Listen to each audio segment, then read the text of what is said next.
pagi yang kami hormati seluruh guru besar senior sejawat peserta tas tanya apa saja yang dipersembahkan oleh Departemen Obstetrik Ginekologi Fakultas Kedokteran Universitas Erlangga bersama dengan ID Cabang Surabaya dan Poli Cabang Surabaya.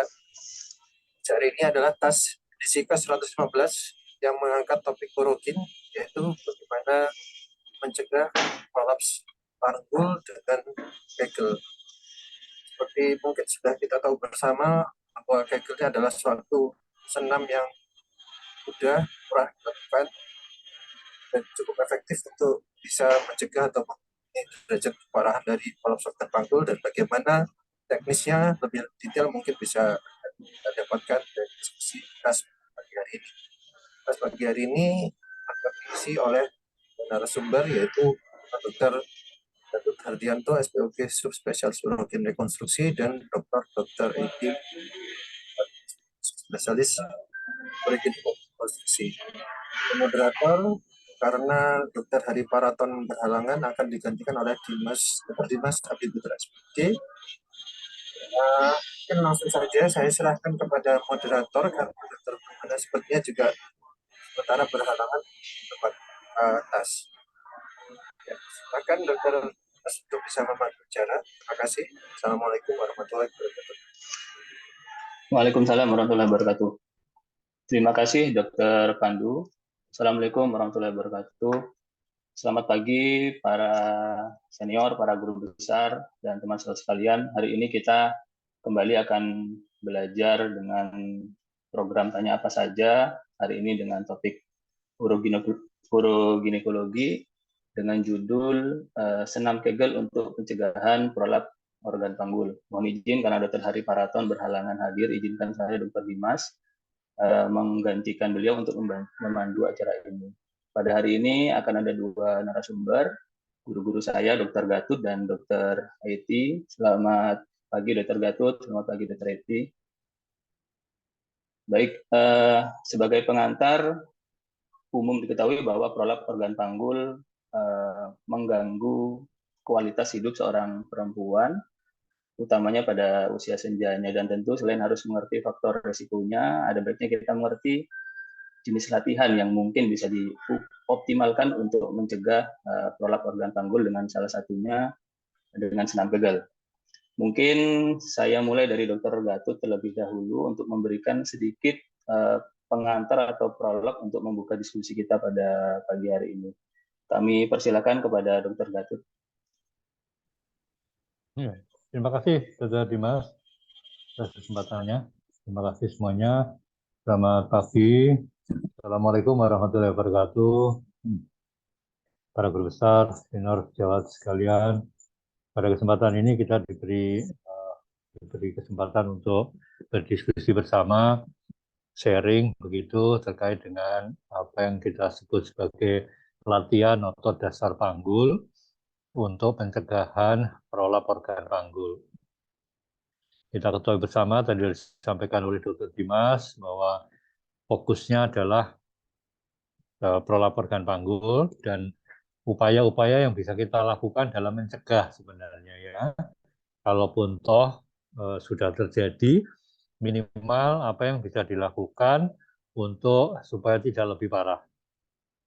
Tentu salah satu upaya yang bisa kita sampaikan pada diskusi kali ini adalah terkait dengan latihan otot dasar panggul. Seringnya memang kita menyebut sebagai latihan Kegel, dan latihan Kegel. Tapi sebenarnya prinsipnya adalah latihan otot dasar panggul. Latihan Kegel itu sendiri sebenarnya ada berbagai versi yang sedang dikembangkan, akan tetapi prinsipnya adalah kita melatih adalah otot dasar panggul. Mengapa saya sampaikan ke otot ini? Karena memang di dalam kaitan dengan prolap organ panggul, bahwa fungsi penting untuk mencegah itu adalah fungsi penyokong. Dan penyokong dari semua penyokong yang bisa dilatih adalah yang bersifat otot, dan yang otot lurik, maksudnya otot yang tidak volunter ya. Yang lain, penyokong yang lain berupa fascia, ligamen, dan soft tissue yang lain itu tidak bisa dilatih. Jadi kita fokus yang dimaksud latihan otot dasar ini saya sampaikan supaya ototnya saja. Dan bagaimana nanti melatihnya itu lebih fokus untuk melatih. Tentu dalam latihan ini yang terkait dengan prolap organ panggul mempunyai keterbatasan. Artinya bahwa kalau prolap organ panggulnya sudah terlanjur, sudah mencapai grade lanjut, misalnya grade 2, grade 3, dan sampai grade 4, paling berat memang grade 4, tentu posisi latihan otot dasar panggul atau latihan Kegel ini menjadi minor ya, menjadi bukan pilihan utama dalam rangka menata laksana prolap organ panggul. Jadi pada kesempatan ini lebih kita berdiskusi dalam rangka mencegah terjadinya prolap organ panggul. Kalaupun toh sudah terjadi yang masih derajat ringan, mungkin dapat dilakukan untuk mencegah supaya tidak berlanjut menjadi derajat yang lebih berat. Mungkin itu yang sementara sebagai pendahuluan, dan Dimas yang bisa sampaikan nanti terkait dengan pertanyaan yang ada, nanti kita respon, dan mungkin akan bisa dilengkapi oleh Dr. Eti. Ya, terima kasih Dr. Dimas. Ya, baik. Terima kasih Dr. Gatot. Baik, berikutnya mungkin saya kasih kesempatan untuk Dr. Eti untuk menyampaikan sedikit pengantar tentang senam Kegel ini, Dokter. Kami persilakan kepada Dr. Eti.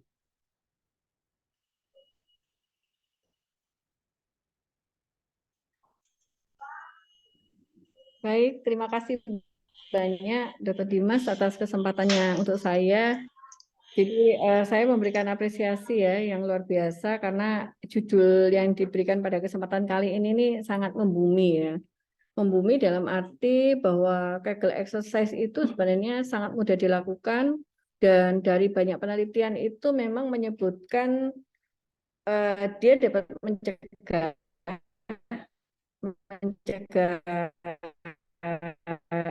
disfungsi dasar panggul ya, sebenarnya tidak hanya prolaps organ panggul dan derajat dari disfungsi dasar panggul supaya tidak lebih memberat lagi. Jadi tadi sudah banyak disampaikan oleh Dr. Gatot bahwa pada saat kita melakukan Kegel exercise ya, kalau di jurnal itu selain Kegel exercise itu biasanya itu ada istilah yang namanya PFMT ya, pelvic floor terapi, pelvic floor muscle terapi ya, pelvic floor muscle exercise. Jadi ada yang menyebut seperti itu.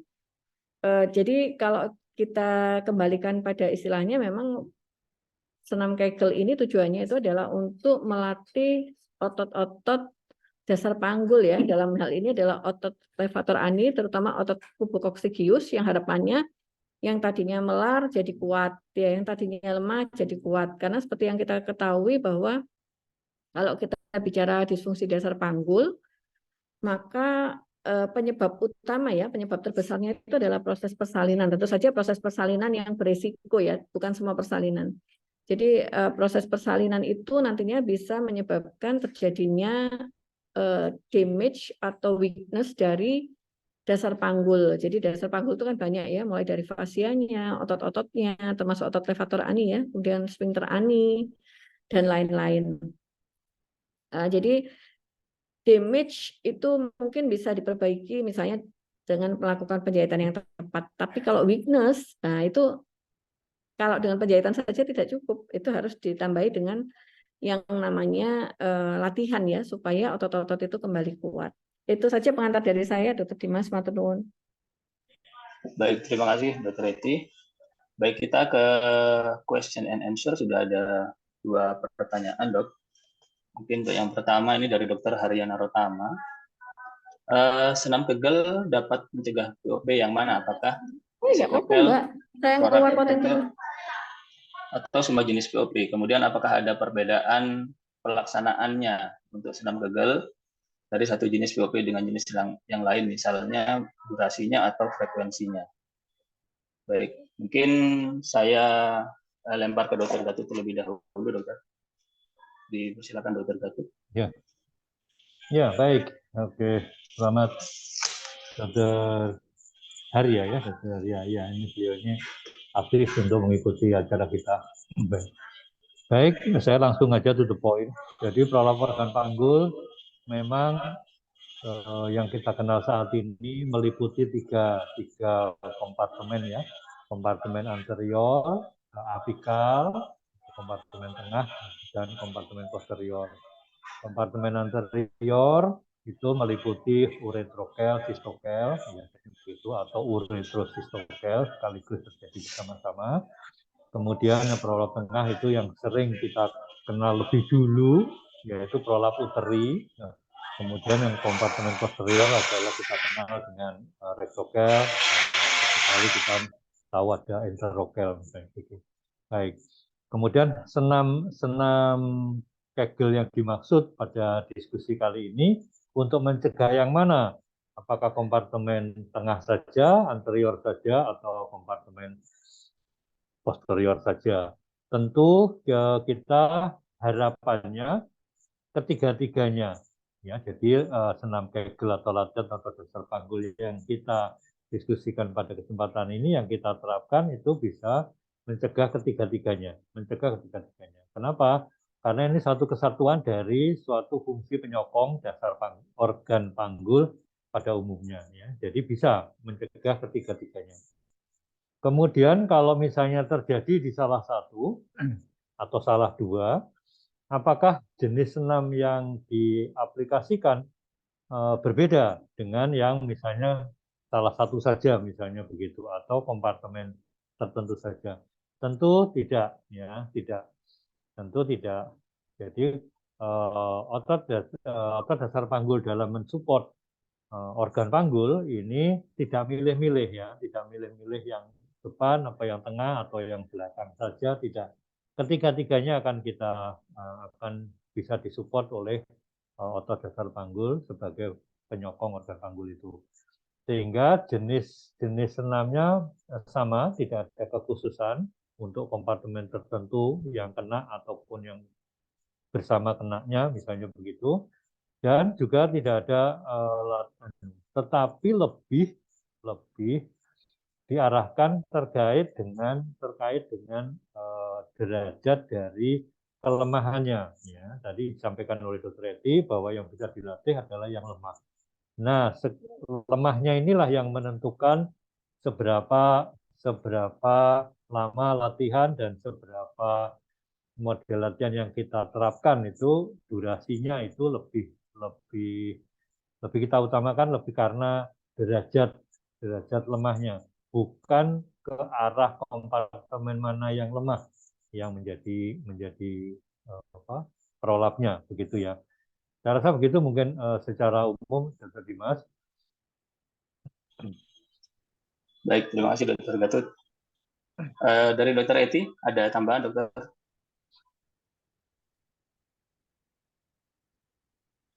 Ya, saya sepakat dengan Dr. Gatot bahwa sebenarnya ketika kita melakukan senam Kegel itu atau senam dasar panggul ini ya, itu yang kita lakukan adalah melakukan upaya untuk penguatan dari otot dasar panggul. Ya. Jadi otot dasar panggul ini merupakan bagian dari dasar panggul. Jadi kalau kita lihat dari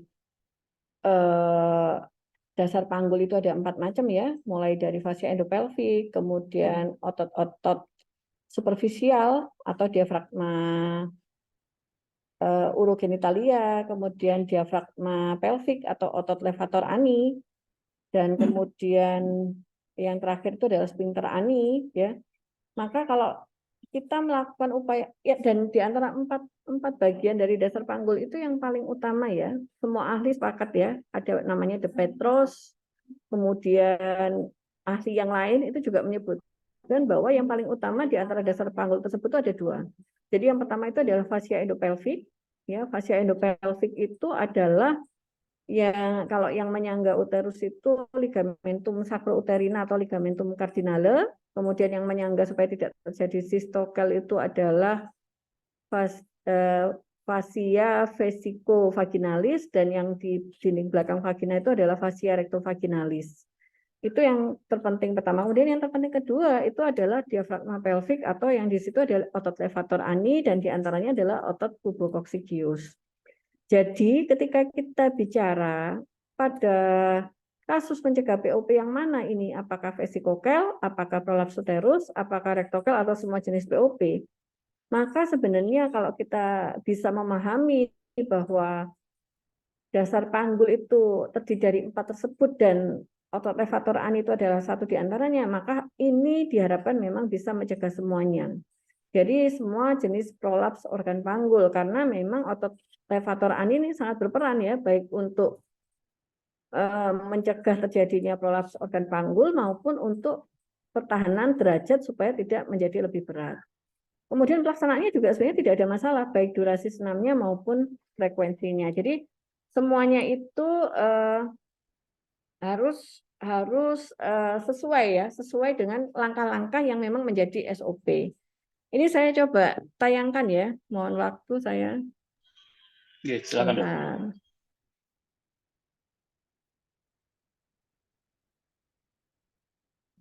Sebentar ya, saya coba buka PPT saya. Jadi saya akan memberikan gambaran bagaimana cara melakukan senam panggul senam Kegel yang mudah ya, sebenarnya mudah. Karena sebenarnya kalau kita mau bicara dengan ideal, jadi senam Kegel ini sebaiknya dilakukan dengan pengukuran yang objektif. Pengukuran objektif itu paling bisa dilakukan dengan apa yang namanya feedback. Ya, jadi biofeedback itu nanti akan ada semacam proof, hasilkan gambaran grafik kekuatan ototnya itu seberapa. Jadi dengan pengukuran objektif dengan alat biofeedback tersebut, kita bisa menilai apakah latihannya itu sudah cukup adekuat apa belum. Tapi jangan berkecil hati, kita sebagai seorang misalnya dokter umum atau dokter kandungan dan tidak mempunyai alat biofeedback, kita tetap bisa melatih dengan pengukuran dari kita ya, pengukuran kekuatan otot dari kita sebagai seorang dokter yang melakukannya. Tentu saja nanti pasien bisa kita ajari. Jadi saya izin share screen sebentar.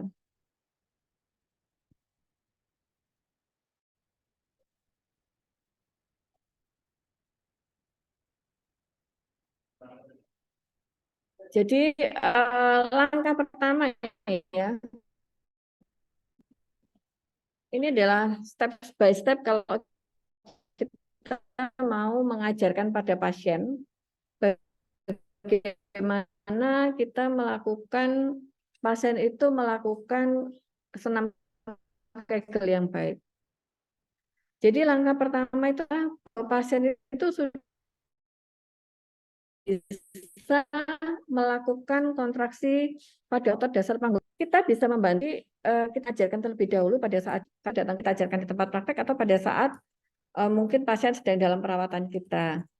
Jadi cara paling mudah itu adalah pasien diminta membayangkan untuk mengkontraksikan ototnya pada saat menahan buang air besar atau pastikan dua jari kita, yaitu jari telunjuk dan jari tengah ini masuk, maaf ya, ke dalam vagina dan ada pada posisi kurang lebih 2-3 cm masuk ke dalam dan pada jam 5 dan jam 7. Kemudian pasien kita perintahkan untuk melakukan itu tadi, mencoba seolah-olah menahan buang air kecil atau buang air besar. Bu, tolong berkontraksi, tolong ngempet pipis, ngempet BAB ya. Kalau jari kita, jadi kalau jari kita tadi itu yang kita letakkan pada jam 5, jam 7 tadi itu bisa terangkat ya, bisa terangkat, maka itu berarti sudah benar. Bisa bergetar itu sudah benar. Bahkan kalau itu sangat kuat sekali ya, jari kita ini bisa terjepit. Jadi kekuatan otot dasar panggul itu bisa dinilai oleh kita sebagai pemeriksa tanpa bantuan alat, dan itu ada angkanya ya. Mulai dari yang paling kuat ketika jari kita itu terasa terjepit, kemudian ada yang di bawahnya lagi itu merasa terangkat ya. Ada yang lemah itu merasa hanya bergetar, atau ada yang bahkan pasien sudah berupaya semaksimal mungkin tapi ternyata jari kita tidak bergerak sama sekali, itu 0 ya, nilainya 0.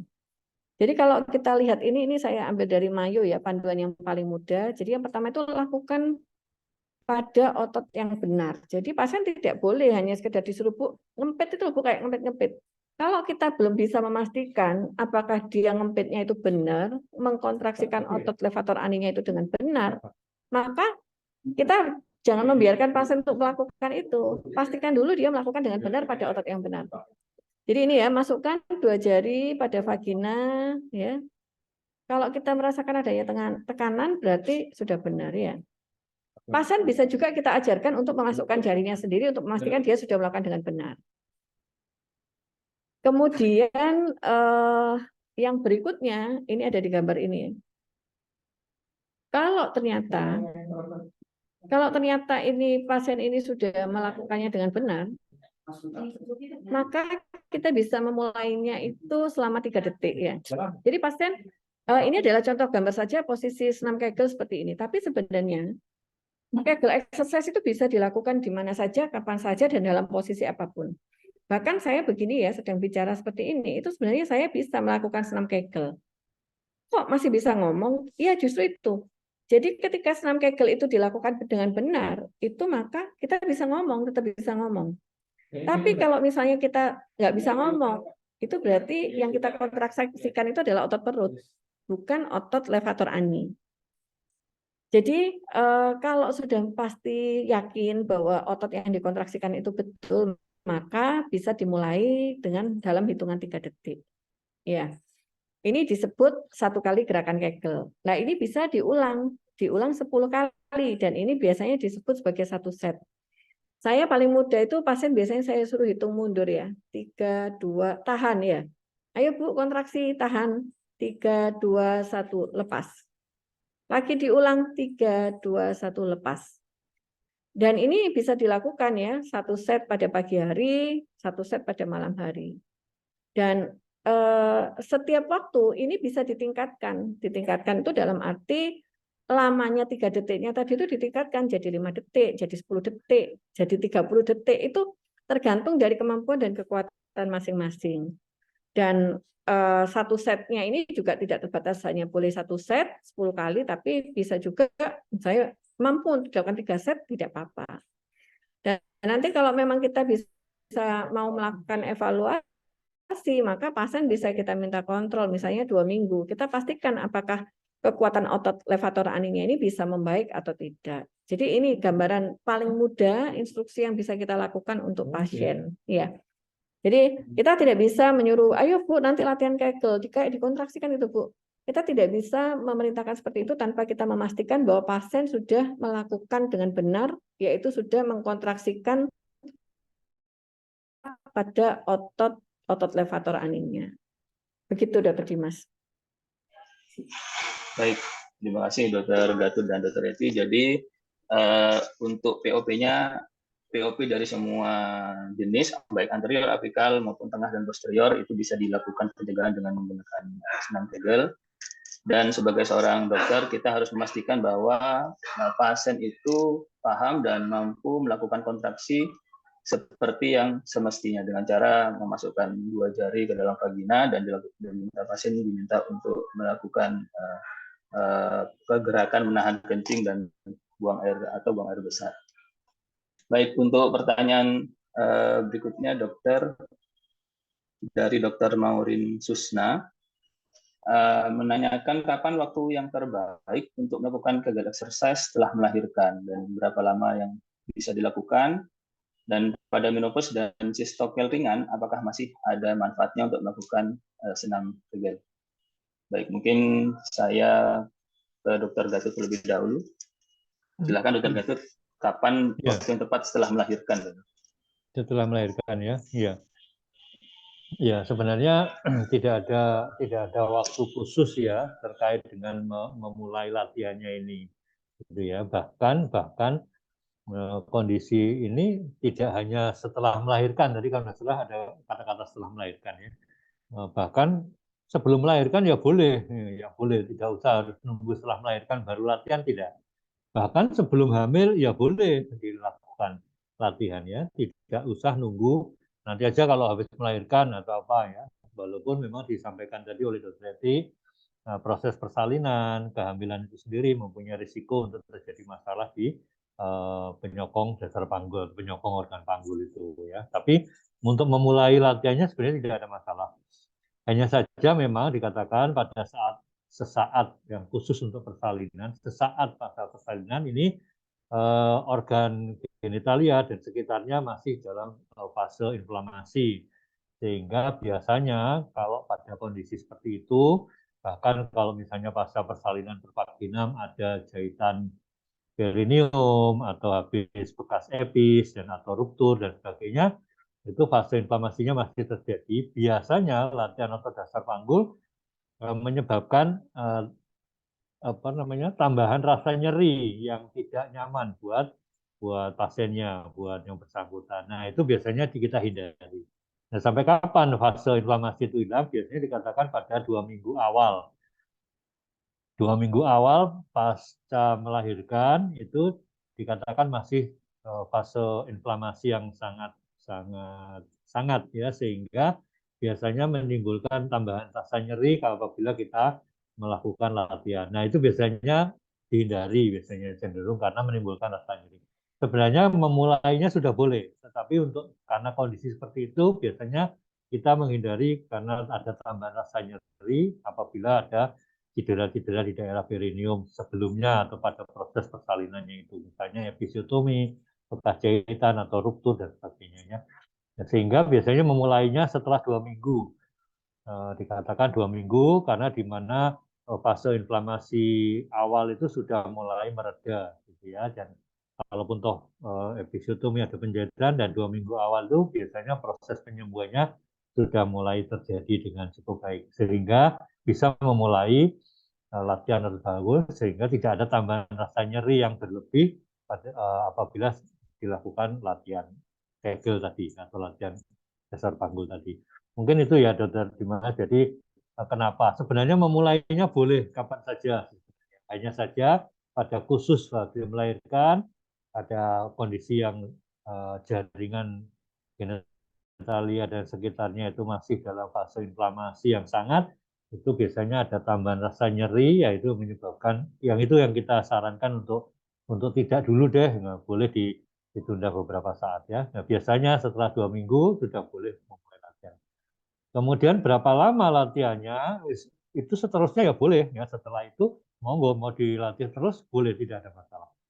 Hanya tadi memang disampaikan oleh Dr. Edi tadi ya, bagaimana kita mengetahui pasti ya secara objektif bahwa ini benar latihannya dan sudah ada perbaikan dan sebagainya. Nah, memang kita membutuhkan teknik-teknik tertentu untuk memastikan benar tidaknya latihan dan apakah memang sudah baik. Nah, salah satu alat yang objektif bisa kita lakukan dengan alat yang namanya biofeedback ya, yang sudah disampaikan oleh Dr. Edi. Itu lebih untuk mengobjektifkan bahwa yang kita latihkan itu sudah benar tepat sasaran, dan yang kita latihkan itu dari follow up-nya sudah ada perbaikan atau belum, atau ada perbaikan tapi yang belum signifikan misalnya begitu. Itu secara objektif bisa dilihat dengan alat itu ya, walaupun memang dengan alat yang manual, kalau tidak ada alat itu kita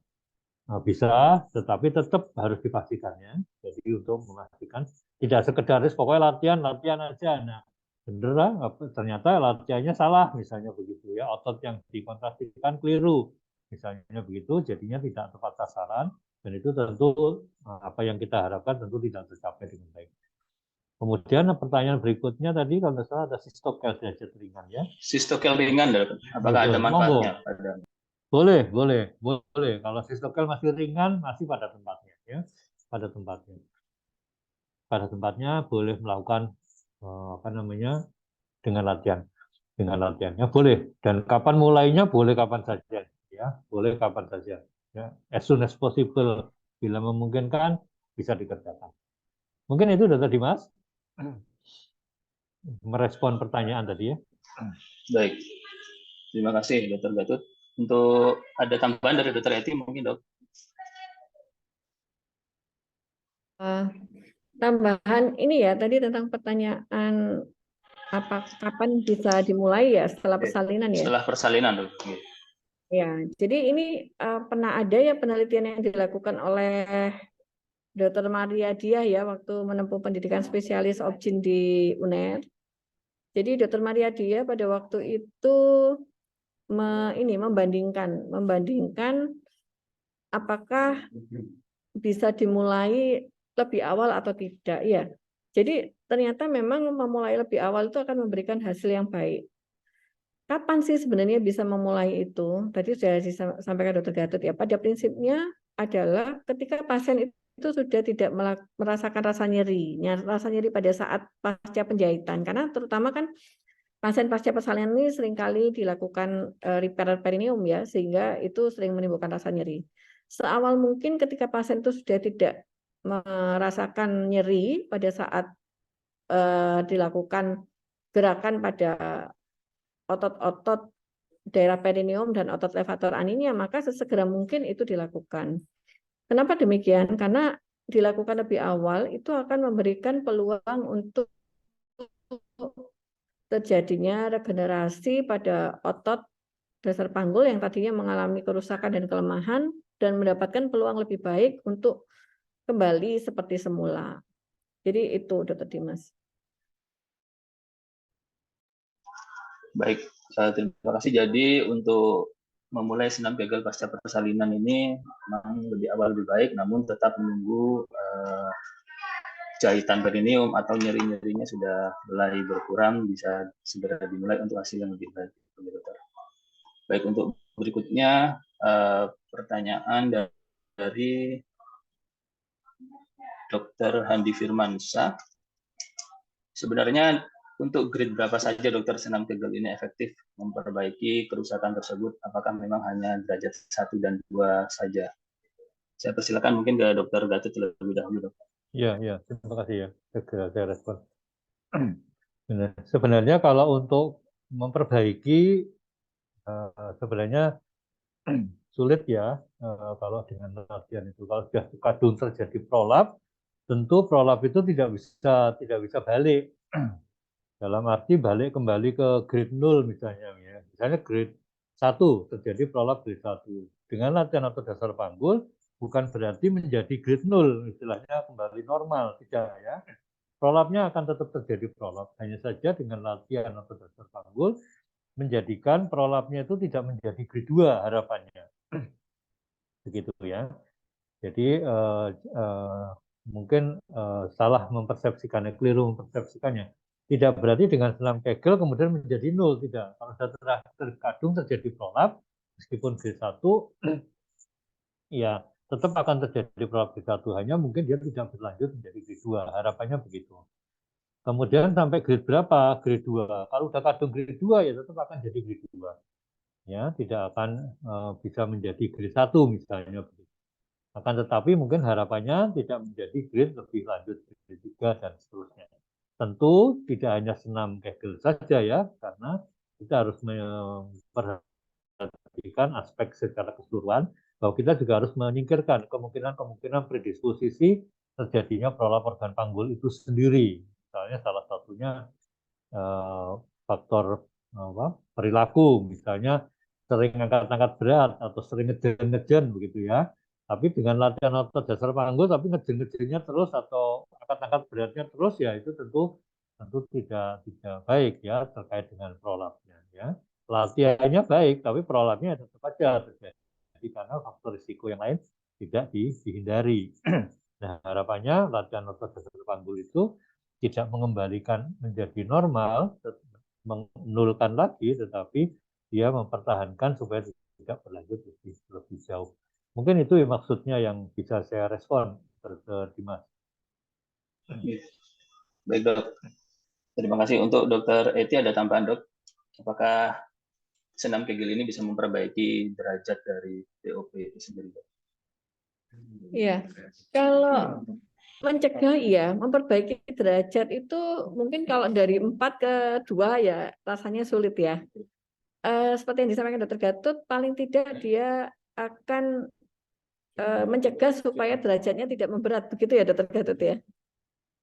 Dan Ya, memang dan keluhan menjadi lebih ringan begitu. Jadi karena dengan pasien terbiasa untuk mengkontraksikan otot dasar panggulnya, maka pasien itu akan terbiasa pula sehingga yang tadinya terjadi bulging itu akan terangkat masuk, ya. Dan itu membuat pasien tidak terlalu merasakan keluhan atas timbulnya bulging tersebut.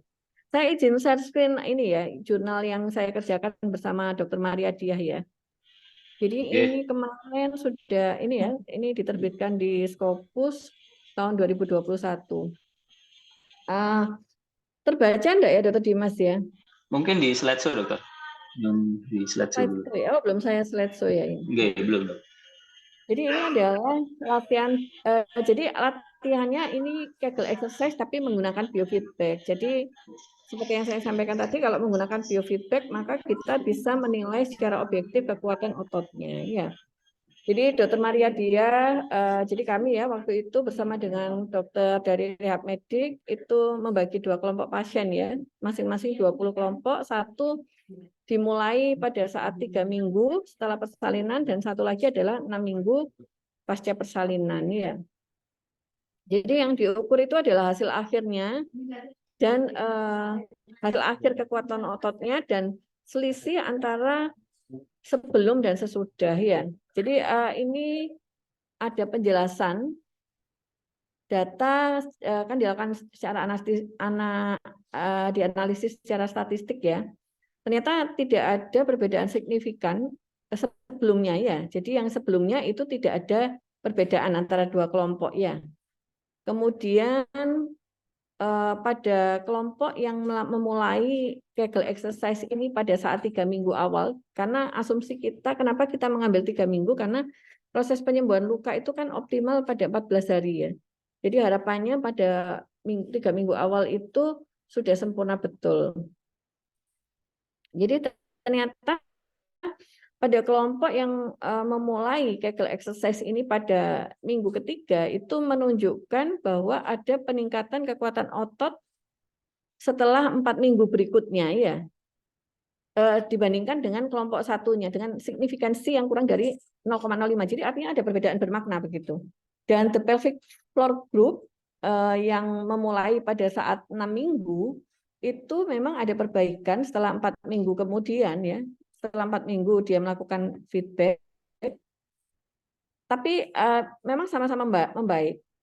Tapi kemudian disimpulkan bahwa the main change ya in maximum contraction strength in the 3rd week exercise dibandingkan dengan 6 minggu itu setelah 4 minggu kemudian. Jadi penilaiannya itu adalah 4 minggu setelah latihan, tidak ada bedanya. Jadi tidak ada perbedaan antara hasil akhirnya ya. Tapi begini, kalau kita memulai 3 minggu, itu 4 minggu kemudian, artinya ketika sudah 7 minggu itu hasilnya sudah membaik gitu loh. Jadi perbaikan dari kondisi kekuatan otot dasar panggul ini sudah terjadi lebih awal dibandingkan kalau kita memulainya 6 minggu kemudian. Jadi ini mudah-mudahan bisa dipahami ya. Jadi tidak ada periode di mana pasien itu harus berlama-lama misalnya merasa ada bulging, karena kadang-kadang postpartum kan kita nemu ada sistokel gitu ya, kecil gitu ya. Atau kadang-kadang pasien merasakan ada keluhan buang air kecil nggak bisa ditahan, stres inkontinensia. Jadi dari penelitian ini disimpulkan sebenarnya semakin awal itu semakin baik karena apa? Karena keluhan perbaikannya itu juga akan lebih terjadi lebih awal. Begitu Dr. Dimas. Matur nuwun ya. Jadi ini adalah penelitian yang kami kerjakan pada beberapa waktu lalu dan mudah-mudahan ini bisa memberikan manfaat. Oke, baik, luar biasa Dr. Riti. Jadi memang prolap organ panggul itu lebih ke mencegah atau mencegah perburukan, jadi tidak bisa mengurangi derajat. Berikutnya untuk pertanyaan selanjutnya dari Dr. Damariska Dara Syahrudin. Ini Dr. Damar menanyakan jenis atau contoh senam pegel yang paling mudah diterapkan kepada pasien, dokter, dan berapa lama kita perlu mengevaluasi keberhasilan dari senam pegel yang kita sarankan kepada pasien, dok. Mungkin dari Dr. Gatot terlebih dahulu, dokter. Iya, baik Dr. Dimas.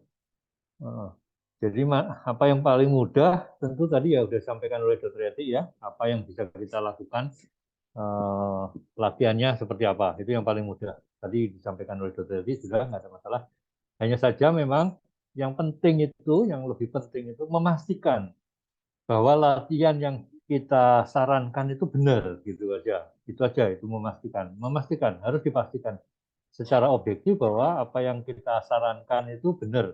Maksudnya tepat sasaran, mana yang dikontraksikan dan sesuai dengan apa yang kita harapkan bersama itu yang memastikan. Kemudian itu yang lebih penting.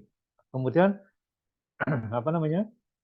Nah, berapa lama tadi sudah disampaikan oleh Dr. Edi ya. Itu minimal itu 4 minggu. Minimal 4 minggu ya, dengan latihan yang intensif itu minimal 4 minggu. Tetapi dikatakan di dalam referensi rata-rata itu 6 minggu ya, rata-rata 6 minggu itu yang paling awal bisa dilakukan evaluasi ya. Paling awal, bukannya nggak bisa dievaluasi lebih lanjut. Kalau dievaluasi lebih awal dari apa namanya 4 minggu tadi, mungkin kita belum menemukan perbedaan yang bermakna, yang signifikan. Jadi evaluasi paling awal itu dikatakan rata-rata 6 minggu atau 1,5 bulan lah gampangnya begitu. Tetapi rata-rata umum itu biasanya sekitar 3 bulan. 3 sampai 4 bulan itu baru mencapai evaluasi maksimalnya, istilahnya optimalnya yang ideal itu sebenarnya 3 sampai 4 bulan. Tetapi paling awal bisa dilakukan bahwa ini sudah benar dan ada perubahan itu rata-rata sekitar 6 minggu. Walaupun di penelitian tadi disampaikan oleh Dr. Edi itu 4 minggu sudah mulai terjadi perubahan yang cukup bermakna ya, tetapi dikatakan paling awal rata-rata sekitar 6 minggu. Jadi 1,5 bulan kalau latihannya. Jadi yang pertama begini prinsipnya, kalau latihannya yang paling mudah tadi sudah disampaikan Dr. Edi, yang langkah pertama pastikan bahwa latihannya itu tepat sasaran. Itu. Kemudian kalau mau cepat-cepat evaluasi, minimal kurang lebih 1,5 bulan latihan dengan intensif, itu sudah kita bisa merasakan, oh benar, bahwa latihannya ada perubahan. Nah, setelah ada perubahan, boleh dilanjutkan. Biasanya yang bermakna itu sekitar 3 sampai 4 bulan kemudian dari latihan intensif itu. Nah, itu baru dikatakan ini optimal, latihannya mencapai apa yang kita harapkan. Ya, setelahnya boleh dilanjutkan latihannya dan dievaluasi lebih jauh lagi, maksudnya di bulan-bulan berikutnya, boleh silahkan. Tetapi paling awal dan average yang bisa kita sampaikan ya berdasarkan penelitian-penelitian yang sudah ada begitu ya evidennya. Ya begitu Dr. Dimas mungkin. Oke, baik, terima kasih Dr. Gatut. Mungkin ada tambahan dari Dr. Eti, Dokter, terkait durasi dan kapan kita perlu mengevaluasi setelah melakukan senam Kegel, Dokter. Indikasi ya. Mulai kapan, berapa lama dok? Berapa lama dan kapan kita melakukan evaluasi setelah senam Kegel? Kalau berapa lama memang? Oh maaf, evaluasi ya. Jadi evaluasi itu seperti yang disampaikan Dr. tadi itu ya, memang sebaiknya dalam kurun 4 minggu itu. Tapi ini Dr. Dimas, ada hal juga yang kita harus paham bahwa ada beberapa hal yang kita harus waspadai ya, bahwa tidak semua pasien itu bisa kita minta pada saat itu untuk melakukan senam Kegel. Karena dari literatur itu memang menyebutkan ada ini ya, ada indikasi, ada kontraindikasi. Saya izin tayangkan ya, sebentar ya. Boleh ya Dr. Dimas? Oke, monggo, silakan Dokter.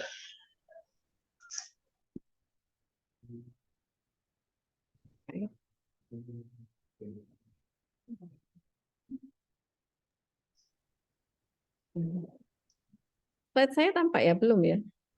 Barusan keluar dok, tapi mungkin perlu dipencet escape rasanya. Karena Nah ini ya. Nah ini ya, oke, ini kelihatan dok. ya cuma sekilas saja supaya bisa dipahami ya. Jadi memang kalau kita tadi itu kan bicara Kegel exercise atau senam dasar panggul itu sebagai upaya pencegahan, maka itu sebenarnya bisa dilakukan kepada siapa saja, mulai kapanpun. Kalau postpartum tadi ya kurang lebih 3 minggu ya sudah bisa mulai pada saat pasien sudah tidak merasa ada keluhan nyeri. Jadi indikasinya itu pada pencegahan tadi, kemudian kalau memang sudah ada keluhan-keluhan tuh mungkin seperti ini. Jadi fekal inkontinensia, kemudian urin inkontinensia, kemudian dysuria kalau bukan karena infeksi ya, kemudian pelvic pain. Jadi beberapa kasus pelvic pain itu ternyata bisa membaik dengan Kegel exercise. Kemudian POP yang derajat 1-2 ya. Kemudian konstipasi, postpartum, pregnancy related musculoskeletal pain ya. Jadi pregnancy pun itu kita bisa meminta pasien untuk melakukan Kegel exercise. Tujuannya apa? Satu ya, karena banyak penelitian juga yang mendukung bahwa Kegel exercise yang dilakukan pada saat kehamilan itu ternyata bisa membantu berhasilnya persalinan normal. Ya, jadi bisa itu atau bisa mencegah nyeri. Tapi ingat, ini adalah kontraindikasi ya. Ini memang 6 minggu ini adalah kontraindikasi relatif ya. Tapi kalau adalah ketika pada pasien itu merasanya vaginitis. Kalau pasien itu ada kendala infeksi pada daerah vulvovaginanya, mungkin sebaiknya dicegah dulu, ditunda dulu. Kemudian riwayat adanya pelecehan seksual ya, karena mungkin merasa sakit, atau anak-anak yang di bawah 5 tahun karena mungkin belum ada manfaatnya. Itu kurang lebihnya Dr. Dimas. Terutama ini penekanannya adalah adanya infeksi atau severe atrophic vaginitis, karena mungkin kalau severe atrophic vaginitis, manipulasi Kegel exercise mungkin akan lebih membuat pasien merasa nyeri di daerah situ. Matur nuwun, Dr. Dimas. Oke, baik. Terima kasih, Dok. Kita kembali ke question and answer. Jadi ada pertanyaan terkait pemeriksaan tadi, Dok, untuk melakukan benar tidaknya pasien melakukan Kegel exercise dari Dr. Ernita Pratanata. Sejauh berapa senti jari yang dimasukkan untuk melakukan evaluasi itu, dan kita bisa tahu benar atau tidaknya. Ini pertanyaannya untuk Dr. Eti, Dokter. Ya, jadi sejauh jari ini ya, Dr. Ernita Ya, ini. iya, Dok. Ya. Dr. Eti, sejauh berapa senti jari dimasukkan untuk mengetes apa latihan Kegel kita sudah benar dilakukan. Terima kasih. Jadi kurang lebihnya ya sekitar 2-3 senti ya, tapi ini sangat relatif pada antar pasien, tidak sama. Yang pasti Dr. Ernita coba 2 jarinya ini ya, telunjuk sama jari tengah itu dimasukkan ke dalam vagina pada jam 5 dan jam 7. Kemudian pasien disuruh untuk mengkontraksikan. Dikempit. Ya. Jadi nanti akan terasa kok. Kalau masih belum terasa, coba agak masuk lagi sampai menemukan yang memang bergerak yang betul untuk otot-otot dasar panggulnya dan pasiennya sudah benar melakukan. Meskipun kadang-kadang kita menemukan pasien itu memang nggak bergerak sama sekali, ada yang seperti itu. Itu Dr. Dimas. Oke, baik, terima kasih, Dok. Ini ada satu pertanyaan tadi saya kelewat, Dok, dari Dr. Muhammad, dari Dok, anonimus, Dok. Bagaimana cara menggunakan biofeedback dan kapan dilakukan, Dok? Mungkin singkat saja untuk penjelasan terkait penggunaan biofeedback. Mungkin dari Dr. Gatut terlebih dahulu, gitu. Iya. Bagaimana penggunaan atau bagaimana? Penggunaan biofeedback, Dok, dan penggunaan interpretasi hasil. Penggunaan biofeedback itu maksudnya begini, lebih untuk menilai secara objektif, gitu ya, secara objektif terkait dengan latihan yang kita berikan kepada pasien. Dan untuk sekaligus di saat awal itu juga untuk melakukan untuk apa ya? Ya, melakukan seberapa kuat dan seberapa benar pertama kali latihan itu kita mulai, misalnya begitu. Jadi ada gambaran begini, alat biofeedback itu ada semacam alat atau semacam bentuknya seperti penis begitu, kecil begitu, jadi seperti guling begitulah. Itu dimasukkan di vagina karena memang yang kita latih adalah otot vagina. Kita masukkan ke vagina, kemudian yang bersangkutan kita minta untuk melakukan gerakan mengontraksikan otot levatoraninya secara benar begitu ya, sesuai sasaran.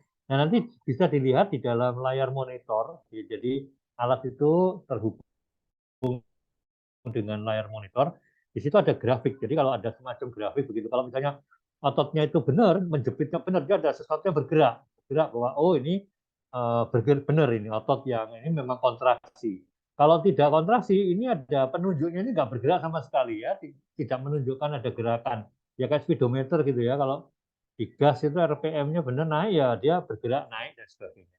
Kemudian seberapa untuk menteranya, bagaimana untuk mentera? Itu kalau misalnya dia jepitnya kuat banget, maka gerakannya itu tinggi, apa namanya, gesernya itu banyak gitu ya. Tapi kalau jepitnya memang nggak kuat, dia gesernya itu tidak banyak, nah, gitu ya.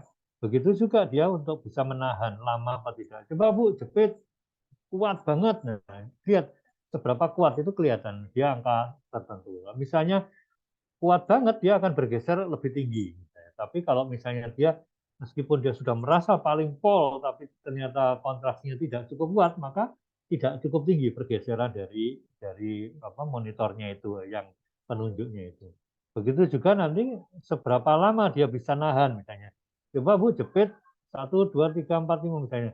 Udah nggak kuat, lemes, ya sudah dilepas. Nah, seberapa lama dia kuat menahan itu juga secara objektif bisa kelihatan di sana, termasuk seberapa kuat dan seberapa lama ada alat monitornya yang bisa menunjukkan. Gitu, kira-kira penggunaannya itu, sehingga penggunaan pertama untuk mentera, memastikan benar apa tidaknya, dan kalaupun toh benar, dia sudah untuk standar, oh dia awalnya itu berapa sih kekuatannya, misalnya 2, misalnya kekuatannya.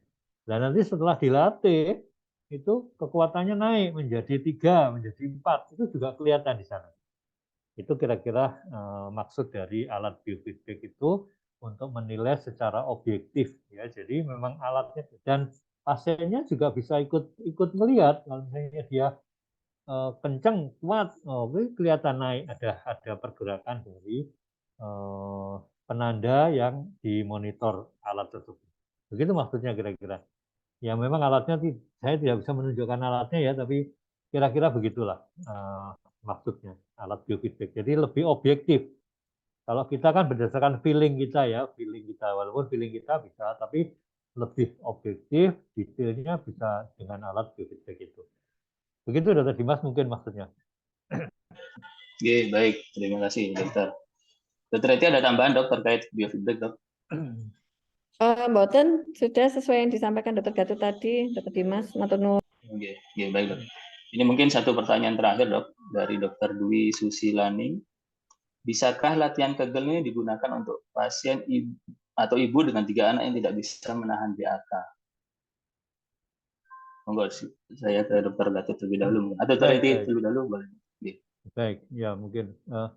Jadi begini, Dr. Dimas, ya jadi di konteks di luar prolap organ panggul secara umum begitu ya barangkali. Tapi begini, kita pastikan dulu tidak bisa menahan BAK-nya itu apa toh sebenarnya? Diagnosenya apa? Diagnosenya apa? Kalau misalnya tidak bisa menahan BAK itu karena fistula, misalnya fistula, ya tidak tepat kita memberikan latihan biofeedback dalam rangka menyembuhkan kasus itu, kan begitu ya. Ya tentu ada kebocoran dari fisikanya misalnya begitu ya, kan kita harus kita operasi untuk kita tutup dulu, bukan dengan latihan biofeedback. Nah jadi tergantung apa. Kalau tidak bisa menahan kencing dalam arti mungkin stress incontinence urin misalnya begitu, itu juga nanti kita lihat apakah memang stress incontinence urin penyebabnya karena misalnya hipermobilitas. Nah kalau memang hipermobilitas itu biasanya karena ada prolap organ panggul yang khususnya kompartemen anterior. Nah, baru mungkin itu pada tempatnya untuk kita bisa memberikan latihan otot dasar panggul. Begitu ya, Dr. Dimas. Jadi sangat tergantung apa dulu. Ya, tidak bisa menahan kencingnya itu apa diagnosenya dan apa patogenogenisanya, patologinya bagaimana. Nah, apakah memang bisa kita perbaiki kalau memang sesuai dengan prolap organ panggul tadi ada kelemahan dari otot-otot penyokong organ panggul, maka itu masih pada tempatnya untuk kita beri latihan otot dasar panggul tadi. Tapi kalau bukan karena itu ya tentu kurang tepat. Walaupun ya latihannya tetap bisa saja diberikan, tetapi kurang tepat dalam rangka membantu mengkoreksi kasusnya tersebut. Mungkin begitu, Dr. Dimas. Baik, terima kasih Dr. Gatut. Dari Dr. Eti ada tambahan, Dok? Sedikit. Ampun, Dr. Dimas. Baik.